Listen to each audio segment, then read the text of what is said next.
Yeah, there's Joe.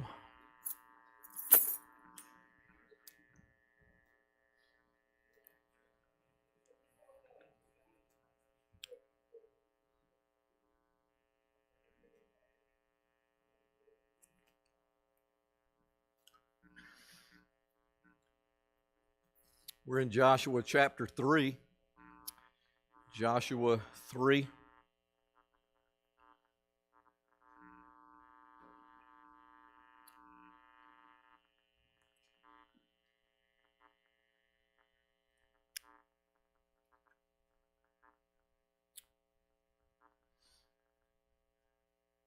I was trying to think since last week if I could give the book of Joshua a theme. And we did that with Mark. We tried to look at different themes that might be running through, and we try to do that with most any book that we're studying in the Bible, is try to pull out those things that might be a theme, recurring, something that would be obviously a point that's made at different times during the book might be one of those themes. As far as a main theme, really what the book of Joshua is about God fulfilling his promises. He's fulfilling his promise to give the land of promise to the Israelites. And so that's what the book of Joshua is about. It's about God fulfilling his promises.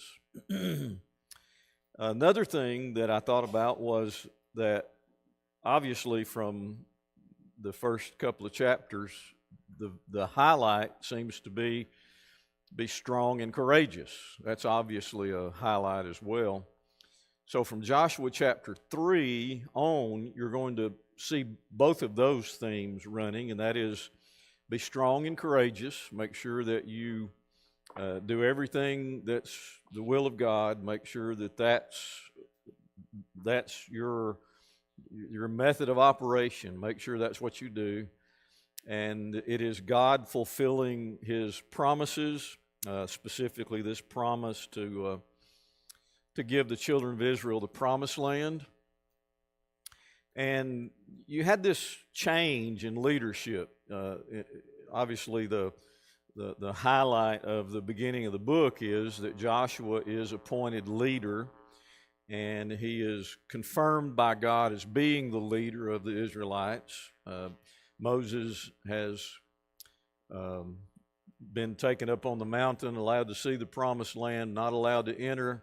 So there is the end of Moses' life. And so Joshua then is now the leader of the Israelites. There's another theme, though, I think, and that is the theme of faith. Do you remember what caused the Israelites not to enter into the promised land the first time around? Numbers 13, 14. Remember what caused them not to be able to enter in? I'd say faithlessness, right? They had no faith in God. They were complaining. God was dissatisfied with their trust in him, and they're turning their back on him, and they're wanting to go back to Egypt, and God was displeased with their faithlessness. So really a theme in Joshua is going to be that there's this strong observation of the faith of Joshua.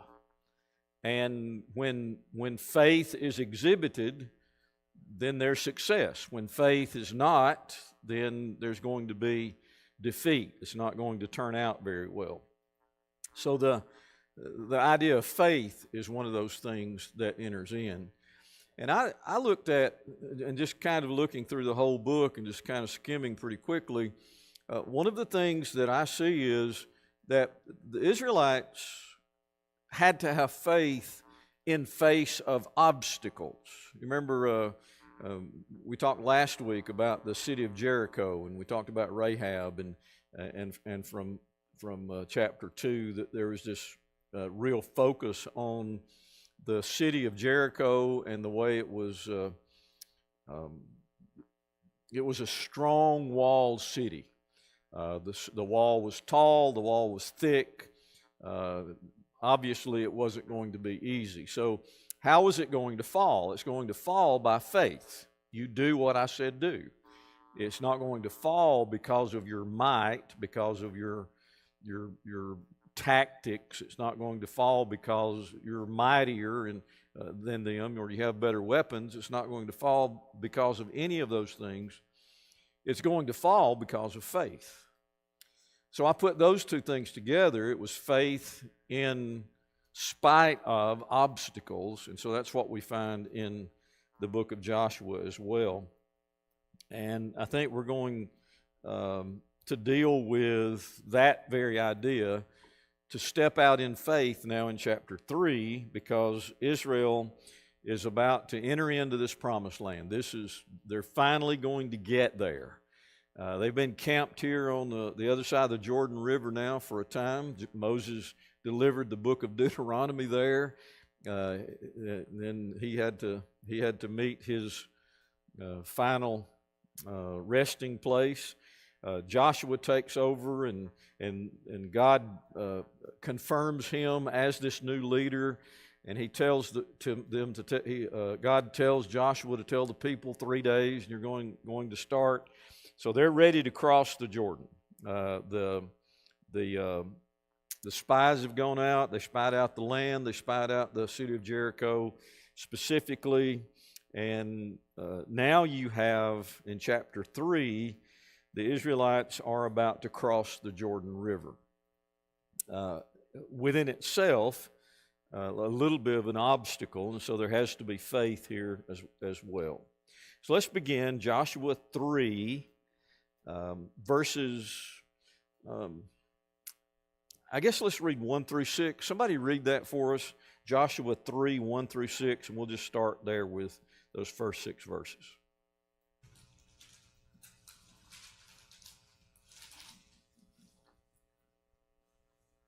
Then Joshua rose early in the morning, and they set out from Acacia Grove and came to the Jordan, he and all the children of Israel, and lodged there before they crossed over.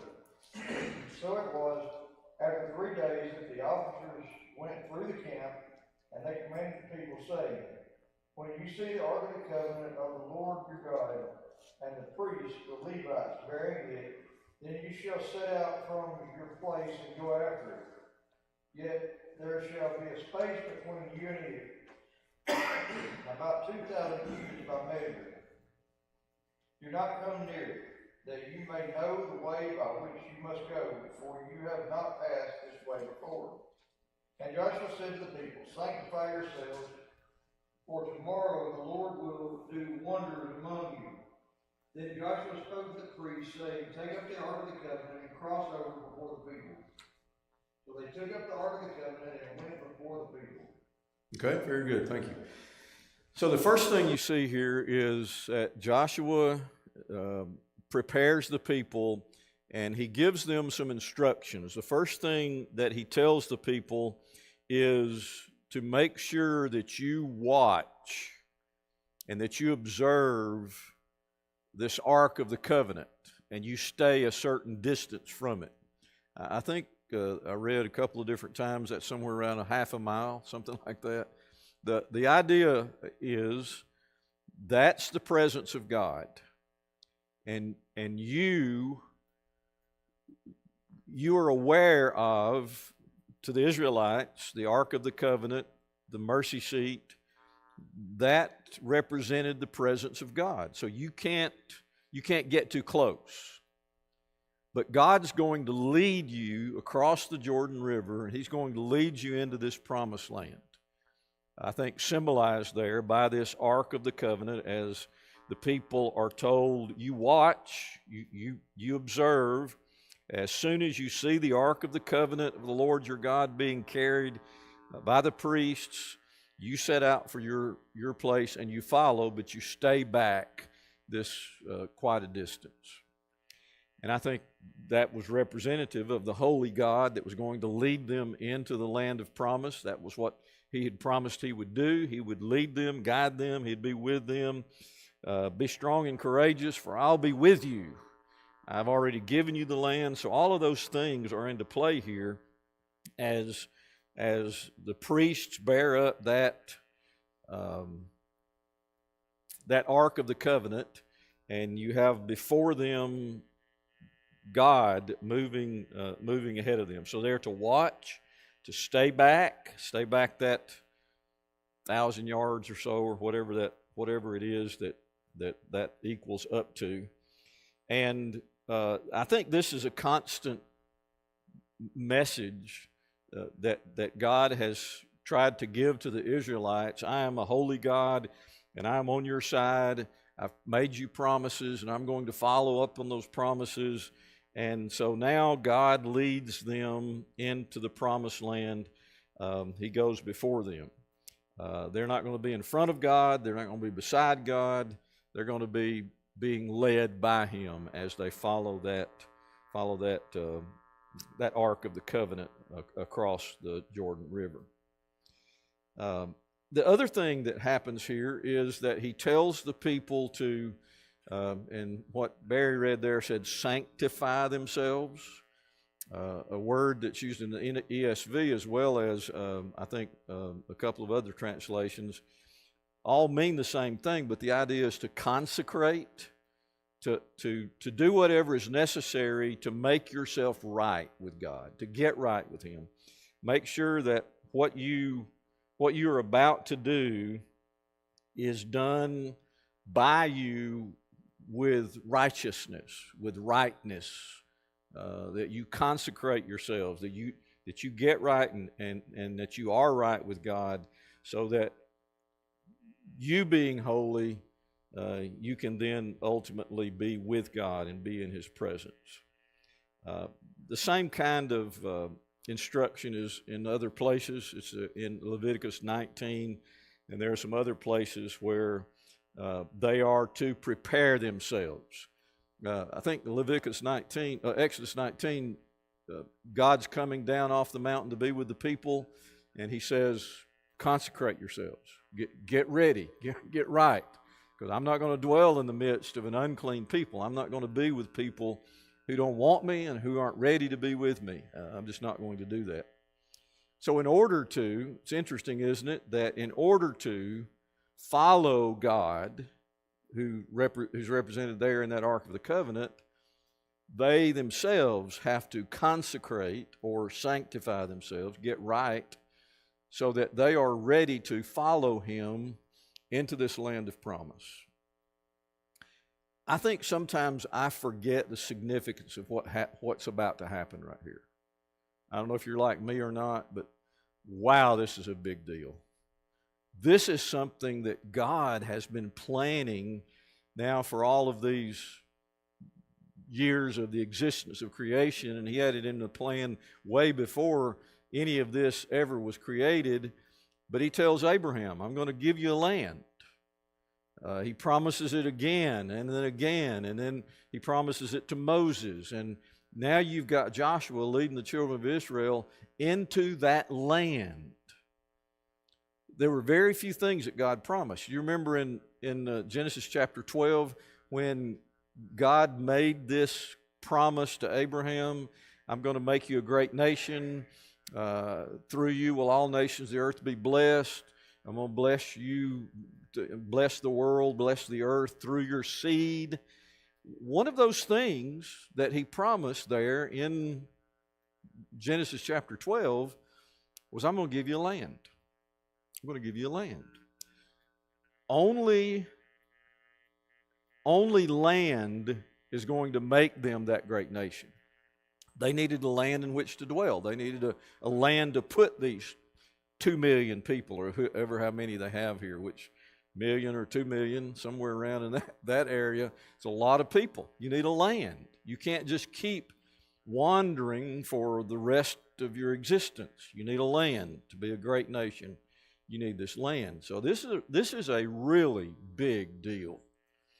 And when we read Joshua here, imagine how big a deal it is to the Israelites. Imagine how important and significant this is. Moses had just spent this time preaching to them the sermons that are contained in the book of Deuteronomy, and one of the things he highlighted there was about God's promises. You're going to inherit the promises of God. And now you've got Joshua who takes control, and he's giving them instructions. This is about to happen. The priests are going to enter into the water. You follow behind them, but you stay back. And you follow this ark because this is the presence of God leading us into the promised land. All right, so there's some observations. I think this is a consistent message, not only through Joshua, but with God's dealing with the Israelites all the way through. Consecrate yourselves, get right, be holy, do the right thing. Any observations? Barry, when you think about it, this is a whole new generation that's doing this. They're kind of replaying the Exodus here. It's almost like a test of their faith, but he's telling them the same things he had told the prior generation who had failed the test. It's almost like now they're being tested for their faith. It is exactly Ryan's observation about how this is almost like a replay of the Exodus, and while we haven't gotten there yet, but when they start to cross, those waters are going to part. They're going to cross. What is it, about 16 miles of river that stops? You have to have that many for 2 million people to pass. I mean, it's not like, I think sometimes in my mind I'm thinking too small, because I'm thinking, there's a little path there, we can get 20 or 30 across. No, during flood stage, yes. When you think of that river, it says it heaped up. Well, how high did that heap up? Right. How scary is that to walk under that? I have seen some pictures. I saw a video, matter of fact, not long ago, one of those traveling through the Bible lands kind of video. I'm not sure exactly what it was, but it showed the river flowing at flood stage, and it was way out of banks. We know what a river that's out of its banks looks like. But what Ryan says is, think about how high that must have piled up behind on that side as the river's still flowing, and God stopped it. Miles and miles and miles was stopped. All right, good. Anything else? Because of flood stage, it was a fast-flowing river too. Flood stage. That's probably why the Canaanites this time in Jericho still have their gates open. Hey, these guys can't cross that river now. Right. But the 2 spies came in and did cross. They were able to swim across and get to the other side. And I guess he swam. I guess we had a boat. But it's kind of interesting to me, thinking about how you have not passed this way before in verse 4. They're crossing the river to get to the promised land. We think in terms of death, being crossing the river to get to the promised land, as far as eternal life. And I just got to think about, in order for you to cross that river and get to the promised land, God has to go before you. And so you follow the guys with the Ark of the Covenant. It's almost like how you find times when there are these people who are dying, and all of a sudden they see like the angels all around, and then they die.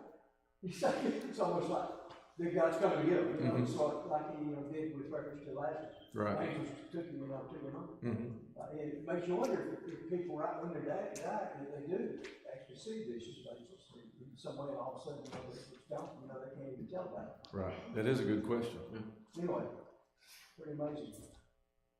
Guarantee you, if they had Facebook back then, they would have made Facebook. Oh, yeah. All over.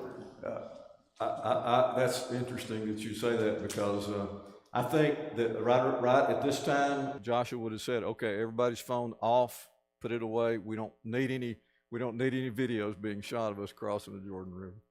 Yeah. All right, look at 7 through 17, verse 7 beginning. The Lord said to Joshua, "Today I will begin to exalt you in the sight of all Israel, and they may know that as I was with Moses, so I will be with you. And as for you, command the priests to bear the ark of the covenant. When you come to the brink of the waters of the Jordan, you shall stand still in the Jordan." And Joshua said to the people of Israel, "Come here and listen to the words of the Lord your God."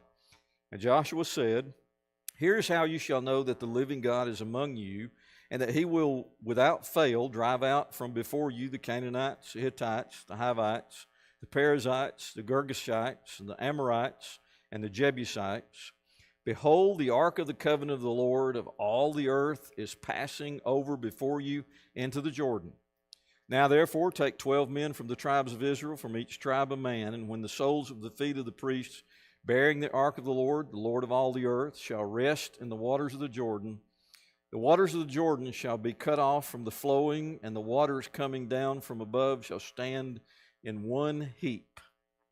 So when the people set out from their tents to pass over the Jordan with the priest bearing the ark of the covenant before the people, and as soon as those bearing the ark had come as far as the Jordan, and the feet of the priests bearing the ark were dipped in the brink of the water, now the Jordan overflows as it banks throughout this time of the harvest, the waters coming down from above stood and rose up in a heap very far away at Adam, the city that is beside Zarethan, and those flowing down toward the sea of Arabah, the salt sea, were completely cut off, and the people passed over opposite Jericho.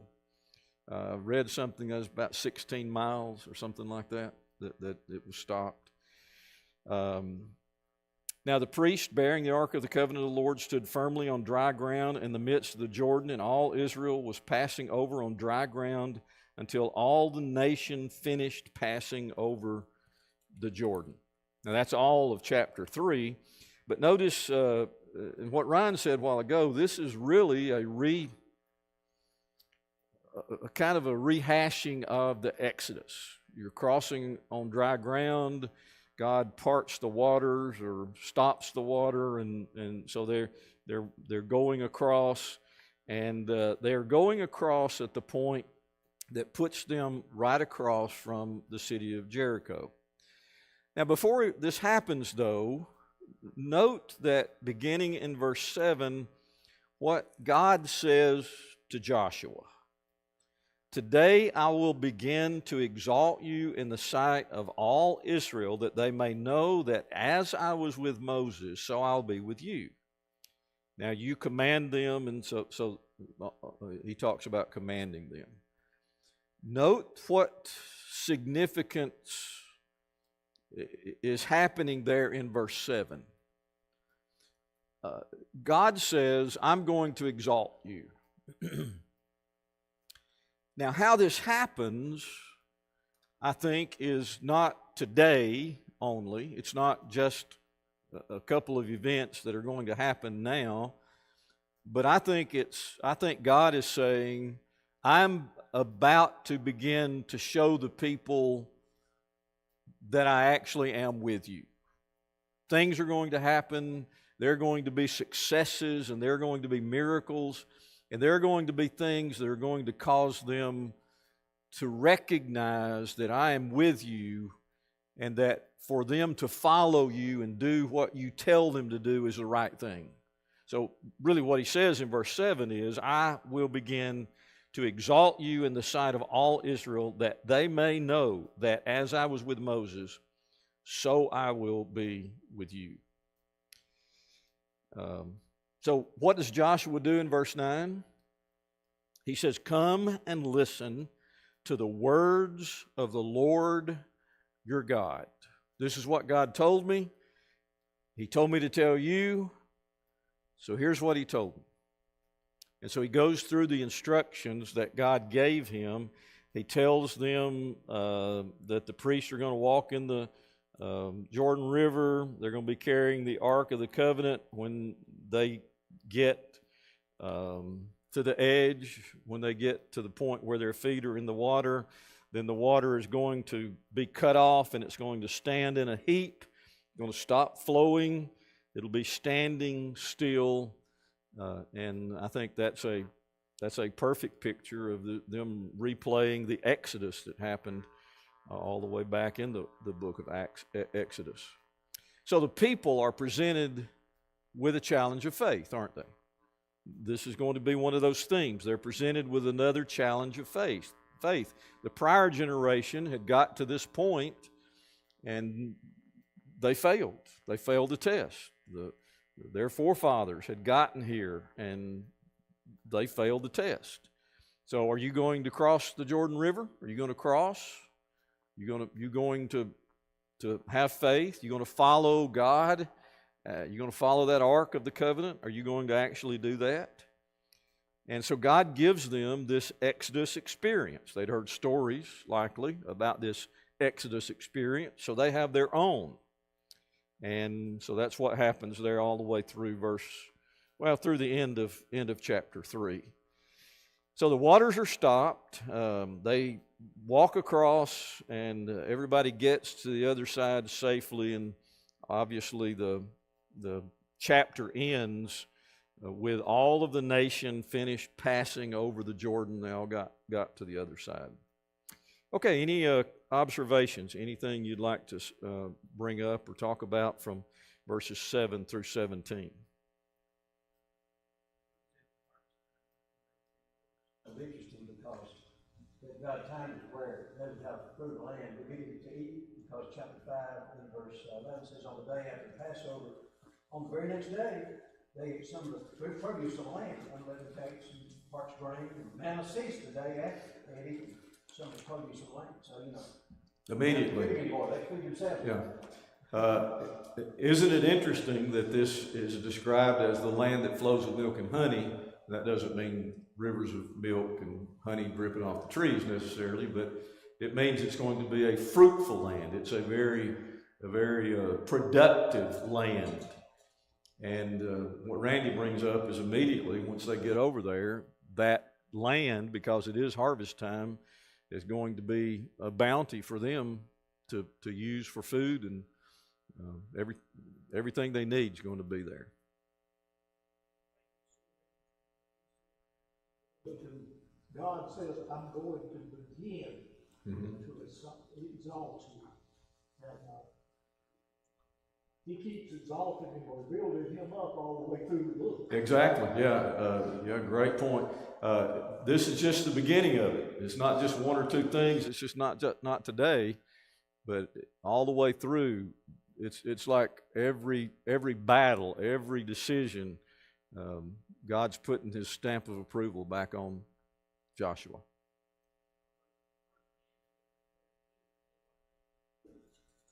He would drive out, and he names all the people who drive out later on. Right. They wouldn't listen to it. They know that God was going to be with them, drive all these people out. Mm-hmm. So we know later on they didn't drive all of them out. Right. Yeah. Nelson brings up verse 10 where he begins to describe how God's going to drive out all of these nations. And he says, do not fail to drive out before you. Actually, here is how you shall know that the living God is among you, and that He will without fail drive out before you. And He names all of those nations. Now, understand, one of the things that faith never does is it doesn't mean that there's not something that has to be done because of the faith. Our faith moves us to do, and so their faith was in the God that had told them, this is your land. You've got to go take it, but I have already given it to you. So marching around the city of Jericho falls, they destroy the inhabitants, and there you go. It starts immediately. God gave them Jericho. They didn't earn it. They had nothing that they did would have caused those walls to fall. It was just that they were obedient. And so they had to be obedient. They had to drive out the people. They had to do what God said, completely destroy all of these. And Nelson's point is they failed to do that, so it caused them great anguish in the future after that.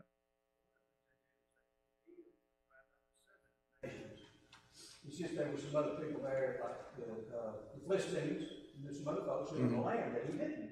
They probably weren't as wicked as the 7 nations that they drove out, because they were just too wicked for God to even keep anybody alive. Right.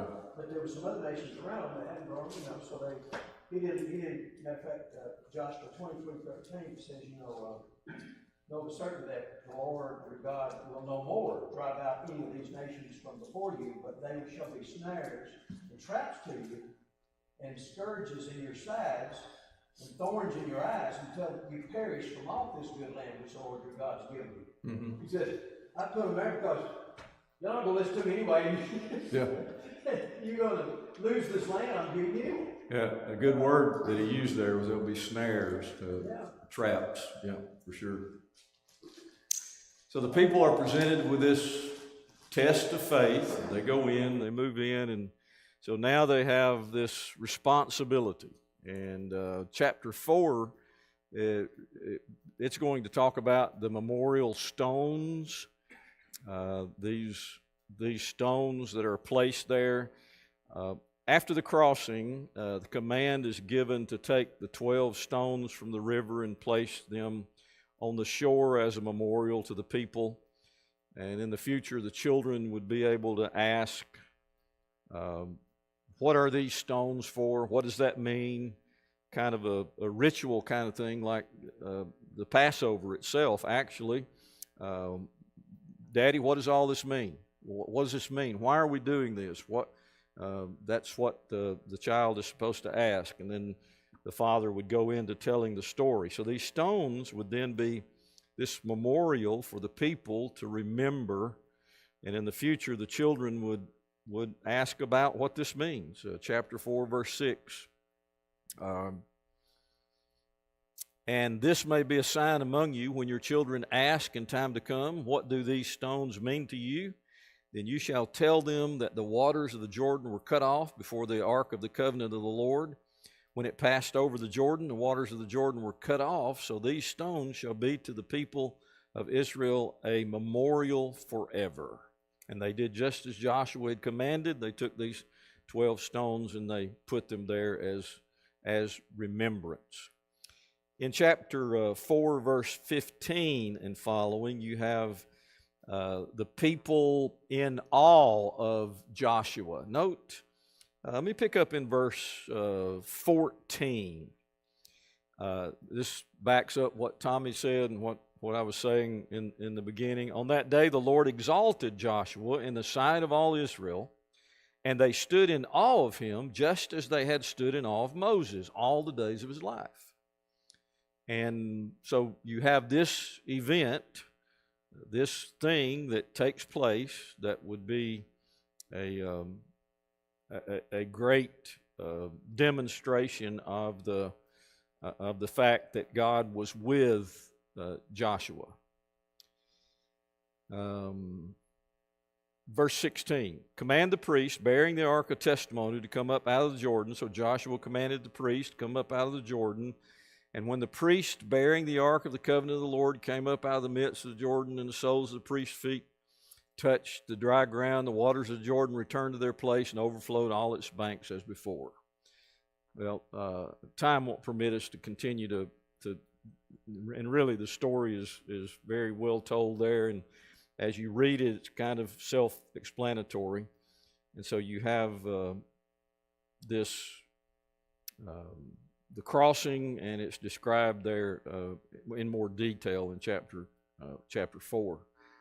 All the people of the earth may know that the hand of the Lord is mighty, that you may fear the Lord your God forever. So what's the result of them seeing this miracle of the Lord?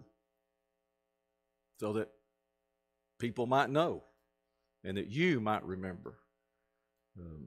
I think quite a testimony to what God is doing through Joshua, and he's doing this very thing that he said he would do. I'm going to build you up before the people. They're going to see that God is with you. You're going to be exalted before the people.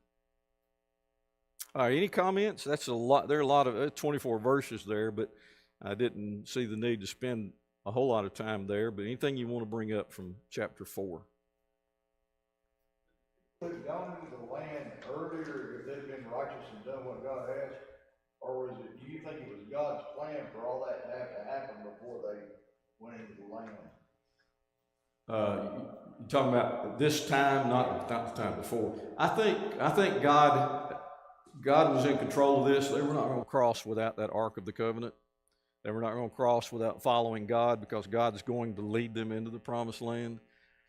Because immediately when he makes Joshua the leader, he says 3 days.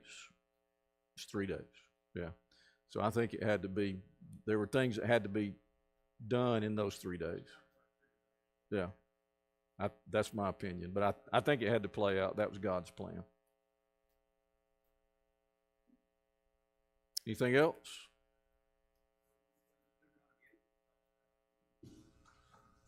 Says, you shall remember all the way, verse 2 again, all the way which the Lord your God has led you in the wilderness these 40 years, that he might humble you, testing you, and know what was in your heart, whether you would keep his commandments or not.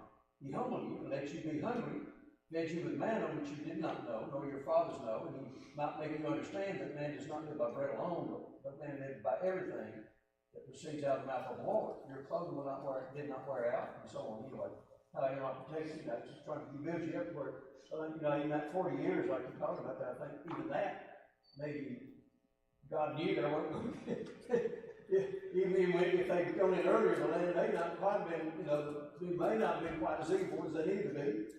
And he knew there's going to take another 40 years anyway. I don't Right. know, obviously. So, Yeah, exactly.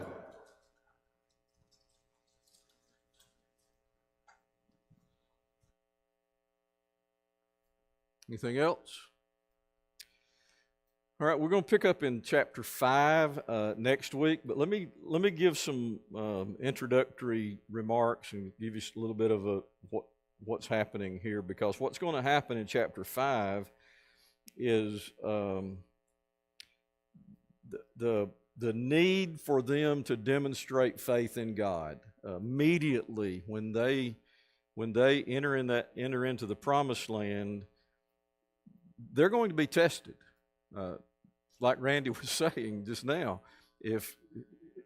they're going to be tested, and if your faith is not what it needs to be, then you might just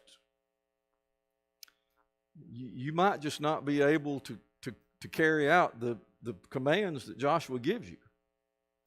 If you don't have faith in him and you don't believe in him, then these commands are going to be very difficult for you to follow. The things that you've got to do and what's about to happen are very difficult things. He has them circumcise the men. Now, if I'm right on this, they're going to be out of commission for a couple of weeks. What happened before when the adult males were circumcised, they were incapacitated for a while. Anyway, if we play our man card when we get injured, like most of us do, I'm going to be down about a good 2 weeks, aren't you? Okay. So you just entered the promised land. You are among your enemies, and God says, I'm going to put y'all out of commission for a while. I'm going to make it where if they came up, you couldn't even fight. You couldn't run. About all you're going to have to you be able to do is just sit there and watch them. Am I wrong? Because he said circumcise them. So that's what happens in chapter 5. The Lord says, make flint knives and circumcise the sons of Israel. They were not circumcised in the 40 years. They get here, they enter the promised land, and so now it's time. Circumcision was a sign of dedication or consecration to God. You're dedicating yourself to Him. And so as a result of what's taking place here, then, not only is that going to be dedication and consecration, but it's going to take a lot of faith. Yeah. All right, chapter 5 next week.